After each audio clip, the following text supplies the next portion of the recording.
Qaynonangizni tog'orasiga hali ham oddiy KFC kotletli tayyorlab berayotgan bo'lsanglar, bu sizlarga boshqacha retsept, hammani lol qoldiringlar.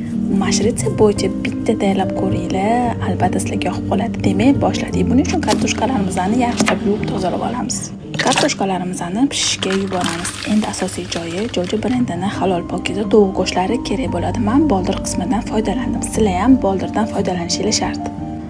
Tovuq boldirlarini yaxshilab yuvib tozalab quritib olamiz. So'ng qizib turgan yog'da hamma joyini aylantirib qovurib olamiz. Ziravorlarni solib, ustidan suv quyib bir ro'p pishish uchun yuboramiz. Qopqog'ini yopib qo'ysanglar, yana ham tezroq pishadi. Endi kartoshkalarimizni pure holatiga keltiramiz. Qovurilgan tayyor tovuq oyoqchalarimizni maydalab sonidan ajratib tashlaymiz. Pichoqda blenderda maydalab to'g'rab olamiz. Endi kartoshka pyuremizga qo'shamiz. Ketidan o'zingizga yoqqan sirni qo'shasizlar. Men mozzarella sirdan foydalanaman. Ziravorlarni solamiz. Yaxshilab aralashtirib olib, oltiga bo'lib olamiz. Oltiga bo'lganimizdan so'ng boya ajratib olgan suyagimizga qaytadan yopishtirib chiqamiz. Endi unga, tuxumga, so'ng notolqoniga yaxshilab botirib qoqib tashlaymiz. Qizib turgan yog'da baland olovda qovurib olamiz. Bu noodatiy kotletchalar hammaga yoqadi.